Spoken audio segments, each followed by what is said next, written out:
눈물이 흐르는 현상은요, 우리의 신앙생활 하는 데 있어서 아주 요긴하고 중요한 겁니다.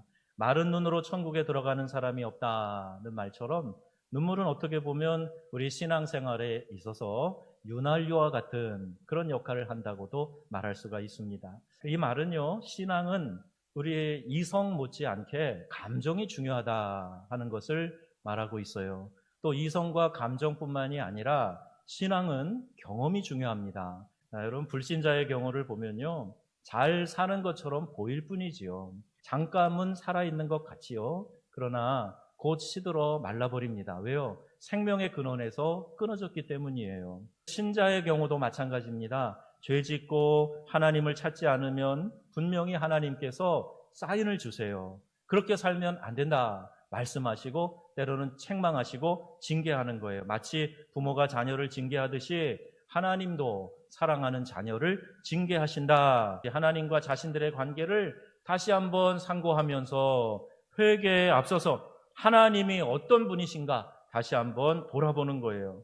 주님의 말씀에 비추어 보면서 내 개인이, 우리 가정이, 우리 교회가, 이 민족이 어떤 죄를 지었는가 되짚어 보는 것이 매우 중요합니다.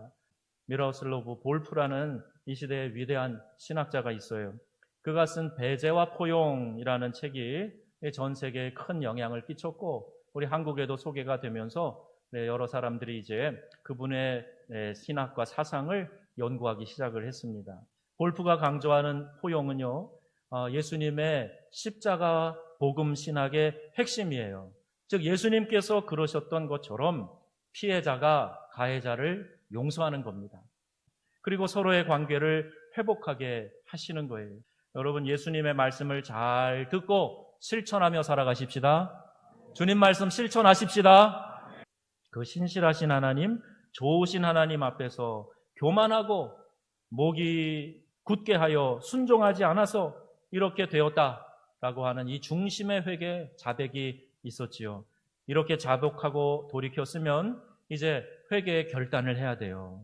예배는 하나님과의 만남입니다.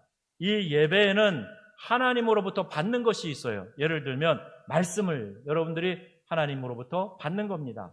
복과 은혜를 받는 거예요. 또 하나님께서 주시는 평강을 받는 거예요. 예배 때 우리가 받기도 하고 하나님께 올려드리는 것이 있어요. 그게 뭐냐? 찬송 올려드리죠. 우리가 기도로 하나님께 올려드리죠. 공헌을 하면서 하나님께 올려드리는 겁니다.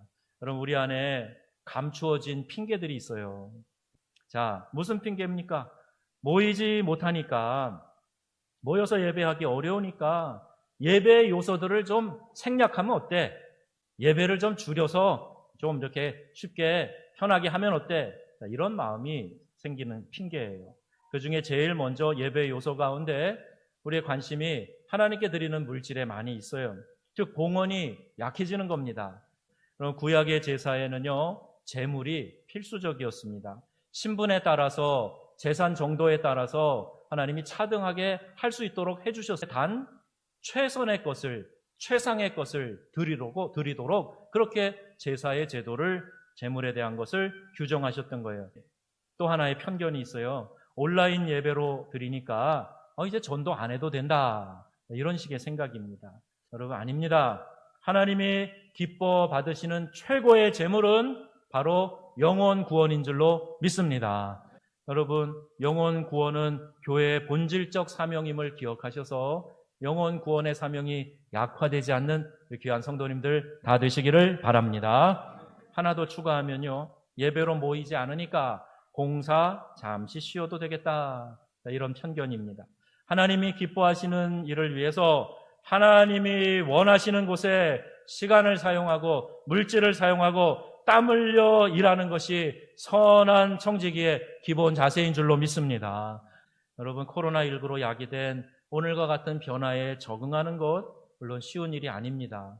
우리의 신앙이 이러한 때에 오히려 실천적인 결단을 해서 내 신앙 점검해보고 하나님은 누구신지, 하나님은 나에게 어떤 은혜를 베풀어 주셨는지, 나는 앞으로 어떤 삶을 살아가야 되는지 새롭게 다짐하고 도약할 수 있는 귀하고 복된 성도님들이 다 되시기를 바랍니다. 여러분, 하나님은 우리의 최선을 원하세요. 하나님을 사랑하고 또 이웃을 사랑하는 일, 이것을 구체적으로 실천하는 거 이번 기회에 한번 해봐야 돼요. 여러분, 이렇게 하나님 앞에 나아가는 것, 하나님께 중심으로 예배하는 것이고 이웃의 어려움을 돌아보고 사랑으로 감싸주고 그들에게 복음을 전하는 것이에요. 이 순간에 하나님의 말씀이 내게 무엇라고 지금 가르치시는가 하는 것에 귀를 기울이시고 또 믿음으로 내가 순종하여서 하나님을 기쁘시게 해드리고 또 하나님의 귀한 은혜와 축복을 누리시는 우리 귀한 성도님들 다 되시기를 우리 주 예수님의 이름으로 축원합니다. 아멘.